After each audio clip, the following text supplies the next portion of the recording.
So, what do you do if you find yourself in a situation where you are fearful about retirement because you haven't been saving like you should have, and you really feel like you just don't have what you need to have in place to be able to retire comfortably? Well, that's what we're going to talk about in this episode of the Work to Wellness to Wealth podcast. I'm going to share with you 7 things that you can do today to help alleviate some of your fears or concerns about retirement.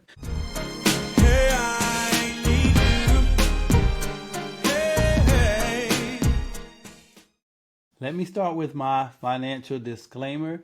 The information that I'm about to share with you in this episode is for information and educational purposes only. So please be sure to consult with a financial advisor who is uniquely familiar with the particulars of your financial situation. Make sure you fact check, do your own research, do your own due diligence for everything that I share, because I will not be responsible for any financial loss or gains that you may incur from this information. So just had to get that out the way. So let's go ahead and jump into this episode.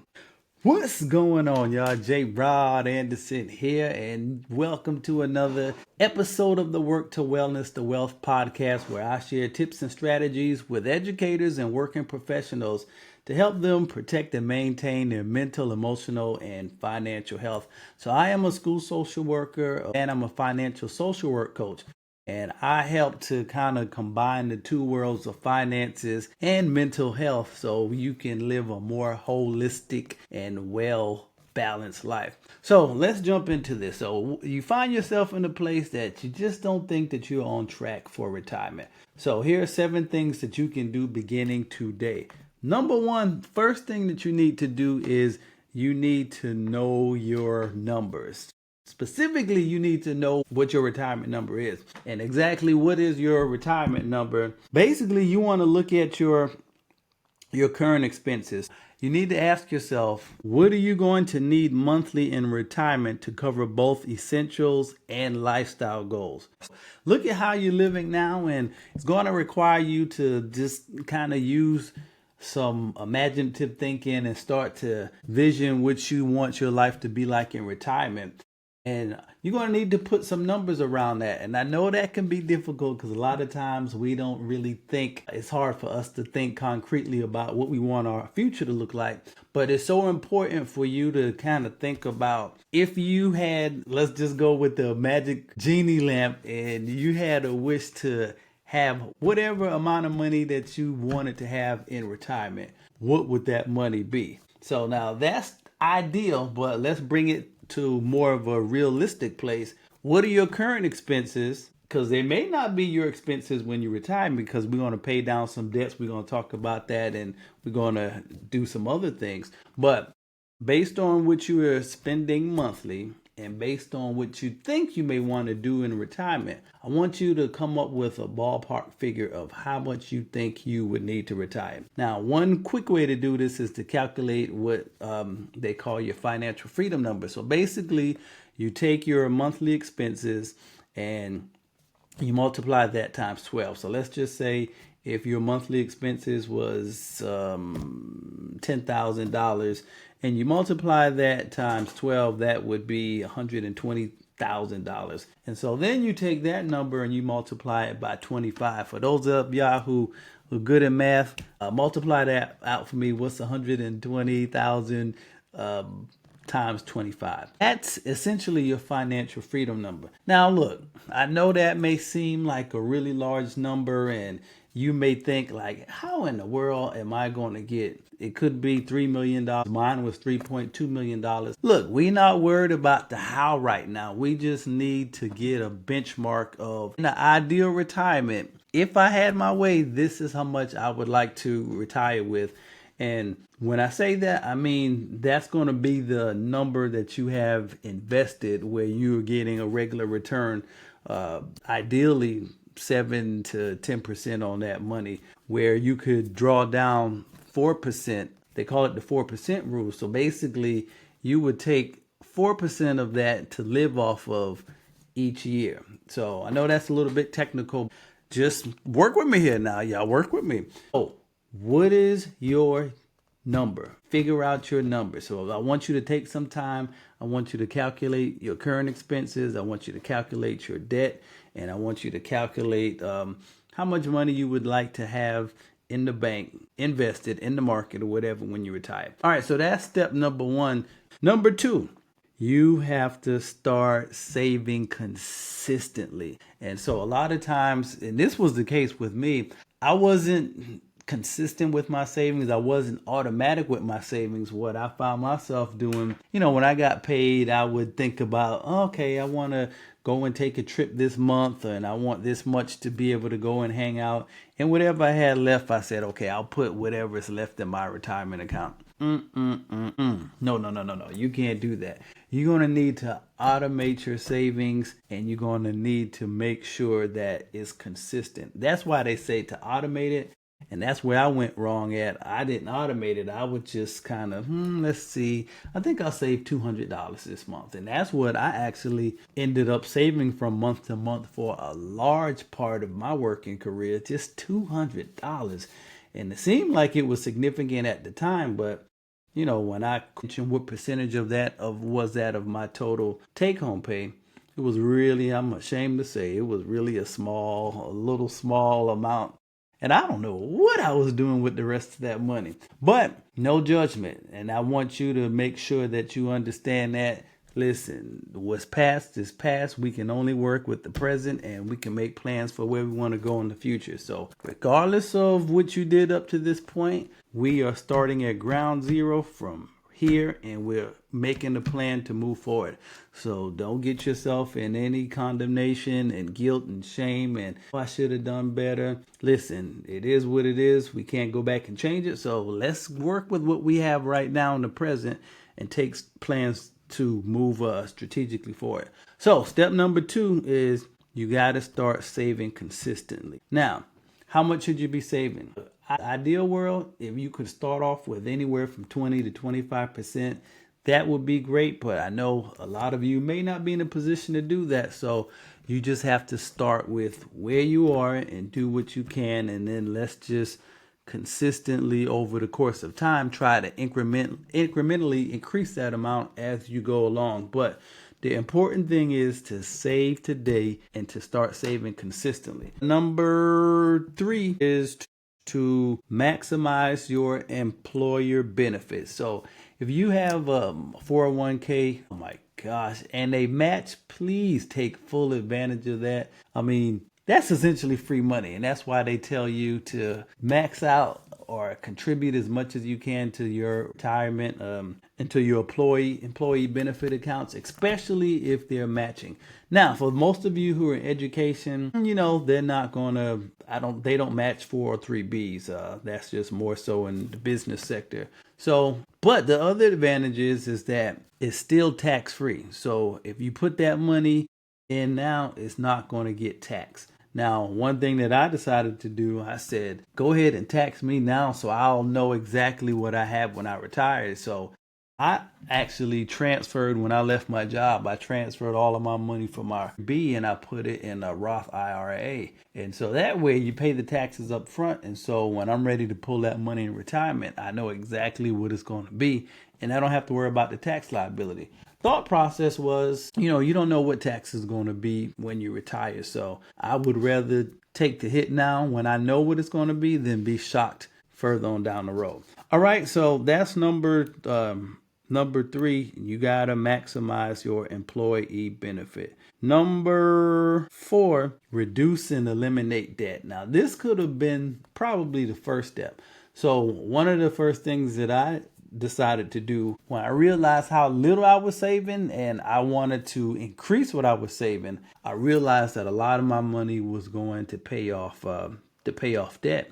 But here's where I made my mistake. I would pay off one debt and then I would go back and charge it card back again, and I would be back in debt again, and I'm back making payments on the card that I just paid off a month or two ago. So you're going to have to reduce and eliminate debt, the bad debt, once and for all. I'm not talking about debt from investments or where you borrow money that can give you a return. I'm talking about that credit card debt. It's talking about any type of debt that doesn't give you any type of return on it. You have to eliminate that debt, especially if you're paying a large amount of interest on it. So if you're paying more than 6% interest on your current debt, gotta get rid of it. That's what, when I went back and looked at it, that's what really was happening to me. I would put some money aside, pay yourself first. That's important. I would pay myself first, but then I would have to pay so much on paying my debts, my credit card bills, my card bill, my car note. And then the other thing I was doing, I was paying the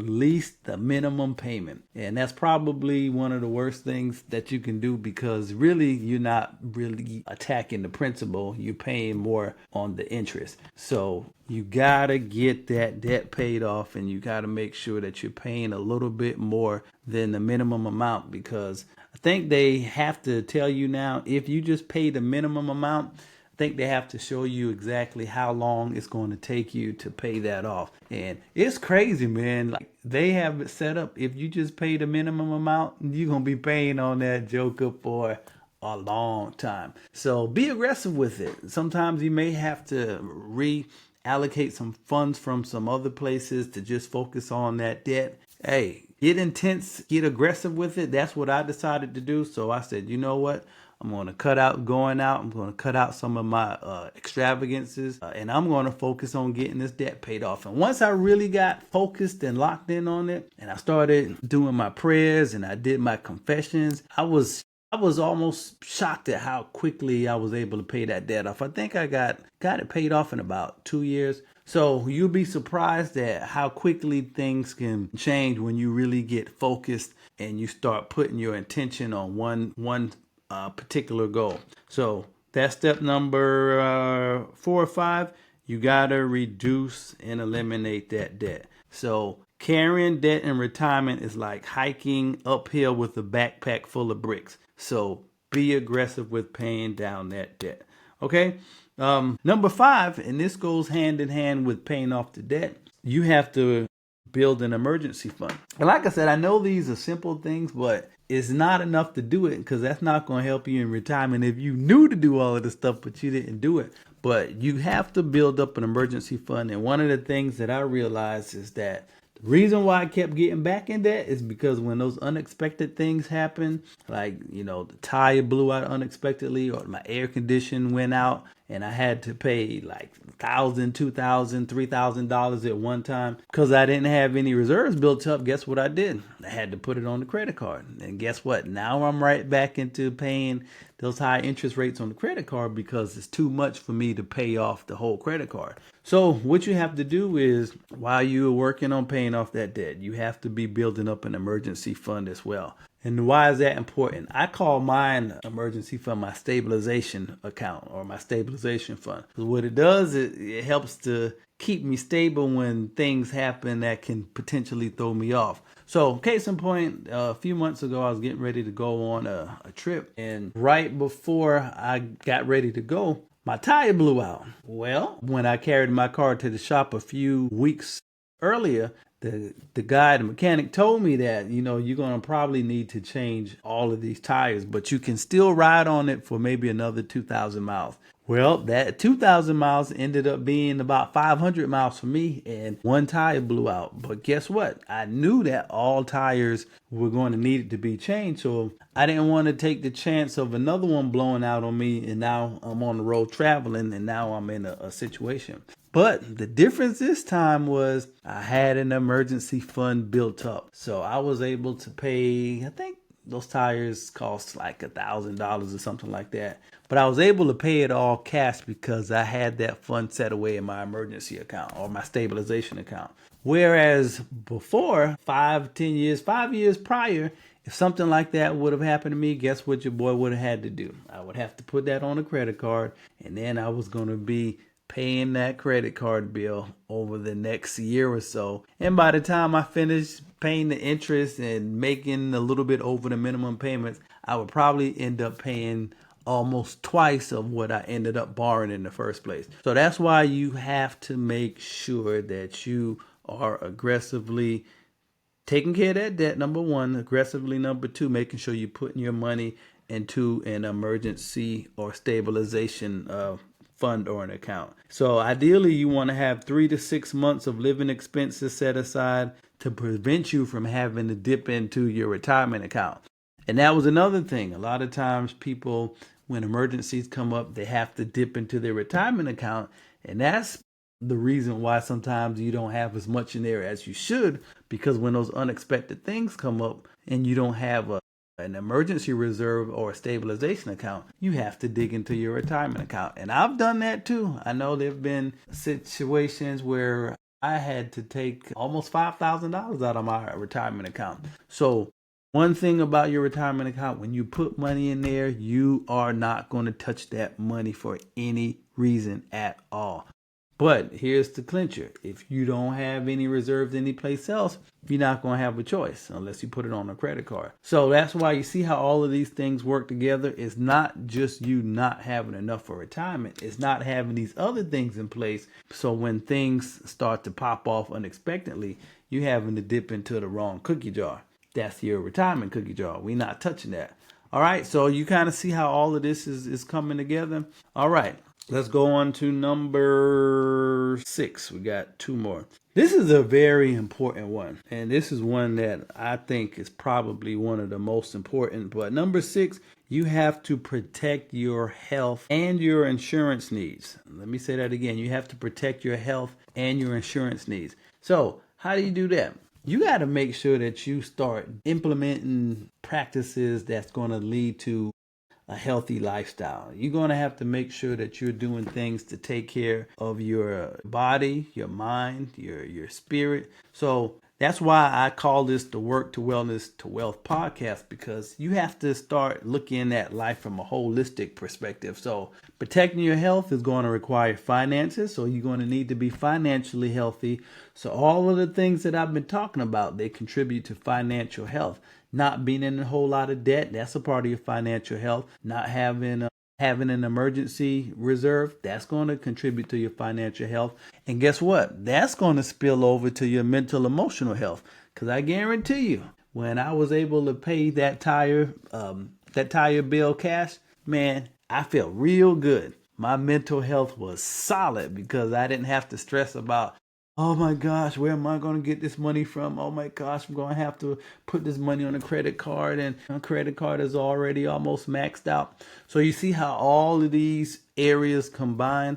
So mentally and emotionally, when you got your financial affairs in order, and you don't have to be concerned about where am I going to get money to handle expenses or the unexpected crises that may come up in life, that's going to help protect your peace of mind. And so protecting your health, that's going to have to be things that you do every day. You're going to have to put certain systems and structures and routines up in your life to help protect your well-being, so you're not getting stressed out. You got to make sure that you're eating properly. You don't want to be engaging in habits that's going to tear your body down. Drinking, smoking, eating a whole lot of junk and processed food, not drinking enough water, consuming too much sugar. So all of these different things you're going to need to put in place now to protect your health.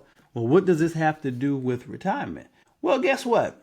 What's happening, what's been a trend as of late, a lot of people have just made a decision that I'm going to work a little bit later in life. I'm going to work an extra 2 or 3 years, or after I retire, I may work part-time.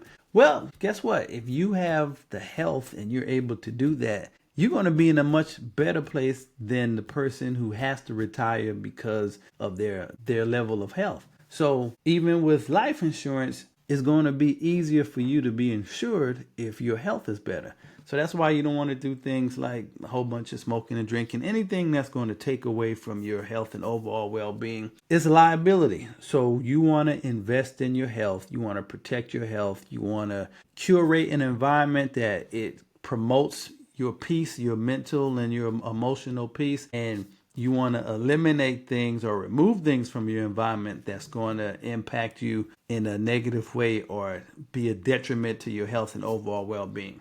But here again, finances are a part of that too, because you need finances to do some of these different things, whether it's a gym membership, going on vacation, if you need to invest in more organic foods so you're not having to eat a whole lot of processed foods, that's going to require finances.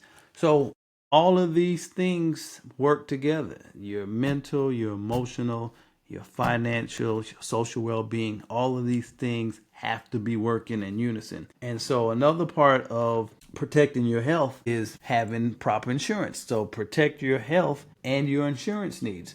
So like I said before, your level of health is going to determine how insurable you are. So if they see that you uh, in a sickly state, or you have a debilitating excuse me, condition, it's going to be harder for you to get insured. So you have to be thinking about these things now and setting yourself up so when you turn 60, 70, 80, even 90 years old, that you are in a real good place where your health, your physical, your mental, and your emotional well-being is concerned. One more thing with your health, there's this account that you can open up. It's called the HSA, a health savings account. A lot of people don't really consider healthcare needs as they get older, but as you get older, there's a good likelihood that your expenses are going to increase around your health. So one thing that you can do after you have some of your debts paid off, you have your emergency reserves built up, you're putting some in retirement,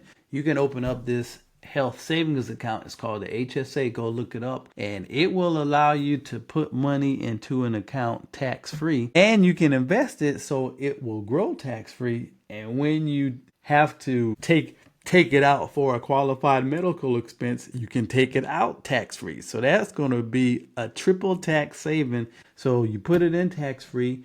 You can put it in investment vehicles when you put it in there. And you also can use it for qualified health and medical expenses and take it out tax free. So that's a real powerful tool. So I have one personally that I opened up, and I'm not putting a whole lot in there now, but as I get older, I'm going to put more in there. So I'll have another bucket of money for my health expenses. And then lastly, well, not lastly, but one more thing along those lines, you need to think about long-term care. So what happens if, you find yourself in a place where you need long-term care? That can be pretty expensive. So if you can go ahead and start thinking about that now and put some money aside, that's going to really help alleviate some of your financial worries and anxieties in retirement as these things come up. Other part is, you may have a parent that needs to go on long-term care, and you may need to help finance that. One thing that you can do is take out some and this isn't financial advice, so let me say that. I'm not telling you what to do. This is for information and educational purposes only, but you can take out long-term care health disability. Go look it up, do your research for yourself, but that's something else that you can do. A lot of people don't think about that until it's too late, but look up long-term disability care, something along those lines. And that can be another set of funds you have in place if something unexpected should come up and you have to be in long-term care, or maybe you have a loved one that has to be in long-term care. And then lastly, the last thing that I want to, the tip number 7, what you can do to help alleviate fears about retirement. And this is a big one, probably one of the most challenging ones, but you can do this, man. You can do this, but you need to create additional streams of income. Now, we've been conditioned to only work a job and depend on that job or that salary for everything. But you got to break out of that mindset. You are a creative being. God created you in his own image and likeness. And that image and likeness, a major part of that is the ability to create and produce things. So you got to figure this part out. How can you take your skills, gifts, and talents and create additional streams of income? And so once I realized this, I was like, okay, so how can I do this? And it may not come overnight, but the big thing about what I'm teaching you in this video is just being intentional. Even if you don't have all the answers yet, just be clear on what it is that you want. And in the course of time, the how-to will show up if you just clear on what you want. I was thinking, it's like, man, well, what's something that I'm passionate about and I could use as a way to add value to other people, but also generate another stream of income? And so out of the pain and the fear and the frustration and the discomfort that I went through where my finances was concerned, I really realized that I have a passion for this, and I really want to help other people, because a lot of times we put finances on the back burner, and you hear all of these different things about money and wealth, but it's really so pivotal to every area of your life.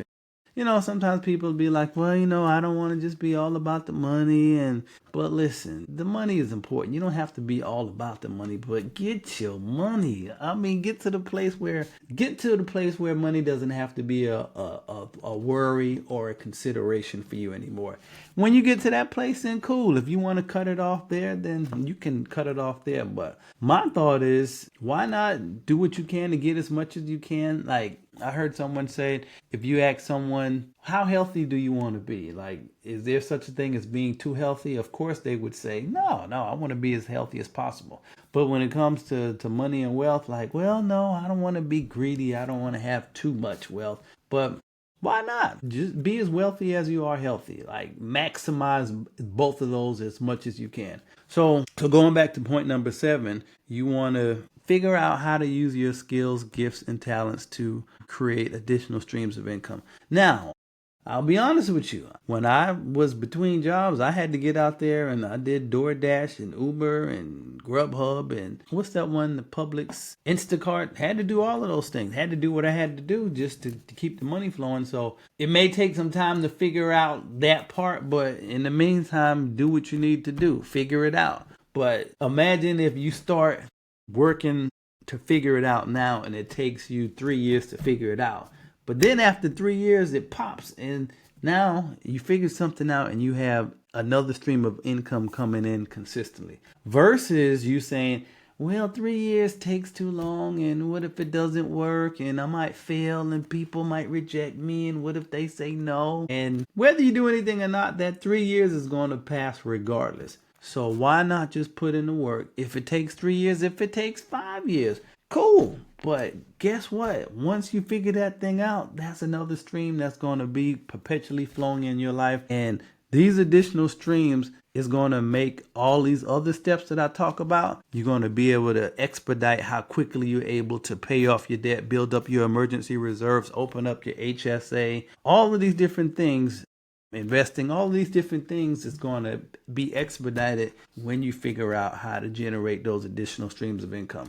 Now, that's going to require a big mind shift, because you may think, well, everybody isn't meant to be an entrepreneur and I don't have any time. Baby, listen, you got to figure this thing out, man, because we're working now so we don't have to work as hard later.